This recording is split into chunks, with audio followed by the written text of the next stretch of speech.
nigga production.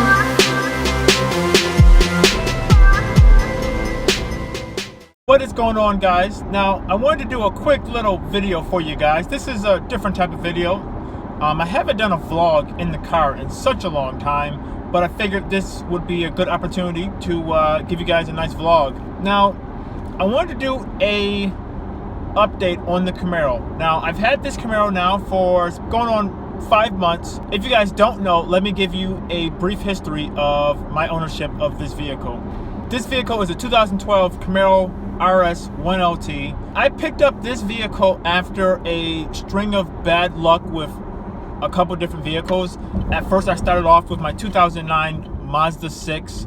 I went to go trade that vehicle in just because I wanted something different. I had that car for around 2 years, and I wanted to trade that car in and get something different.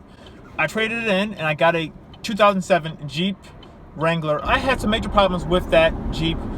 So much so that the actual dealership had to take it back, which, you know, it was kind of a bittersweet moment just because I really fell in love with that Jeep. But it was to the point where they couldn't fix it, and I didn't want to put any more money into that deal. So they took that vehicle back, and I picked up, it was a 2013 Hyundai Veloster. It was the non-turbo.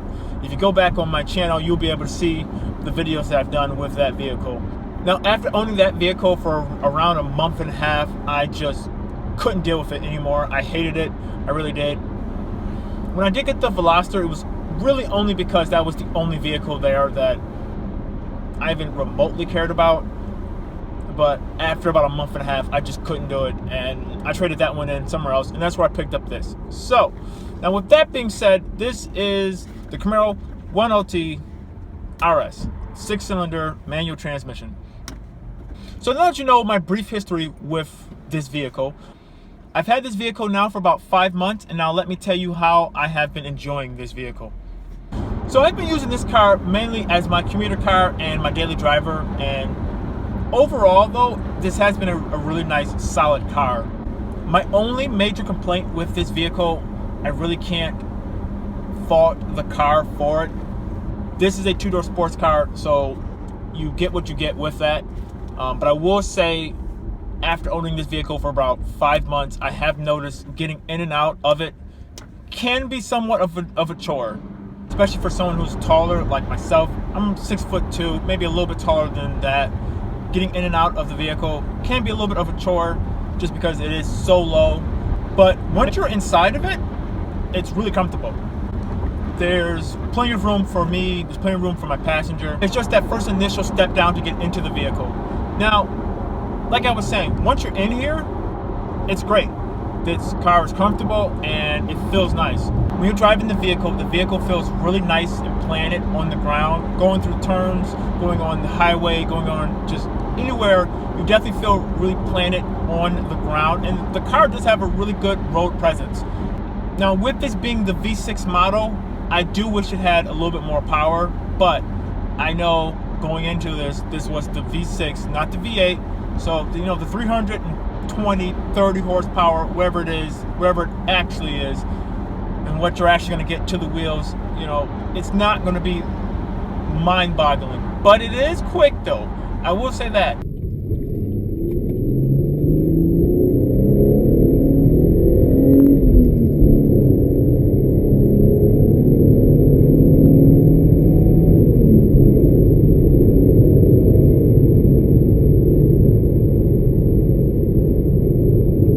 If you've never driven any type of car that has over 200 horsepower, you know, this is going to feel fast. It's going to feel really fast.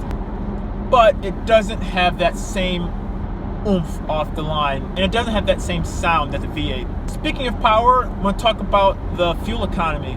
Right now, I'm averaging around 20. My commute is mostly just a straight line for about 20 minutes. It's not exactly highway, it's back roads really, but everyone's doing around 60 miles per hour. So for the most part, it's kind of like highway. There is some stoplights, but that's just me just normally driving just back and forth. I'm getting around 20 miles per gallon, and that's with the V6. Now, this is my first time ever owning a manual transmission car. For myself, having to learn how to drive and using it as my daily driver was a bit of a challenge at first. I have driven a motorcycle for years, so I understand the whole concept of shifting gears and what you have to do. But taking those skills from a motorcycle and trying to translate them to a car, it doesn't exactly correlate one-to-one. So it was a bit of a learning curve for myself.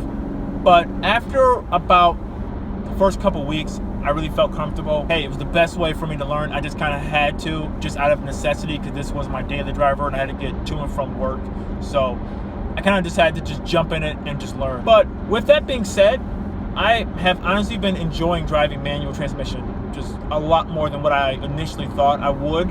I've been enjoying it so much, it's to the point now that if I drive an automatic car, like if I drive my girlfriend's car, I get bored driving back and forth just because there's not much to do. Now with this car, I haven't had any major problems or anything like that within my 5 months of ownership. There's only one minor thing that I have noticed. Now that's with the floor panel next to the pedals. The panel itself, for some reason, is just moving, and it kind of came up a little bit. Now, I don't know, that's kind of annoying. I tried to put it back, but it doesn't quite fit right. So that's one thing I have noticed, and it's kind of annoying, but, you know, I guess this is a 2012, so what can I do? Another issue that I have had with driving this car on a daily basis is just using the back seats. Now I know that you don't buy a Camaro to use the back seats, and so kind of complaining about it is kind of unfair. But hey, if I'm just being honest with you guys, using this car on a daily basis, I didn't really think about it. Sometimes I do have to put people in the back seat. It wouldn't be so bad if you're going short distances, but for myself, sometimes I have to go kind of far, and putting people back there and then getting them out, it's a whole hassle. It really is, and it's not the best. So, you know, take that with a grain of salt that, you know, my situation is probably a little bit different, but just something you want to think about, that putting people in that back seat is really not going to be a good idea. Another quick thing though that I have noticed, my girlfriend has complained that this car for some reason makes her car sick.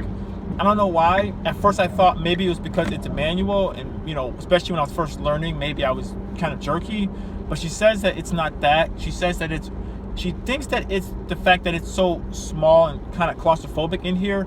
And to be fair, you will get that feeling. This car does feel really closed in and claustrophobic. So it takes you a while to get used to that. From the driver's perspective, this feels like a cockpit, but I've never actually ridden as a passenger. That may or may not affect you, but that's something I thought I should at least mention. Overall, this car has been a blast to drive. I haven't had any major problems. This car has been fun to drive. It's been a blast going back and forth, comfortable. But yeah, overall, I have been enjoying my time with this car. I haven't had any major problems. Knock on dashboard that I don't. But overall, I have been enjoying my time with this car. The major takeaways is this car is fun, it's comfortable, and so far I've been using it as a daily driver. So thanks a lot guys for watching this video. If you like this video, give me a like. Check out some of the other videos that I've done. I've done a lot of videos on this Camaro. I plan on doing a whole bunch more videos on this Camaro. So check out my channel, and I'll see you guys in the next video. See ya.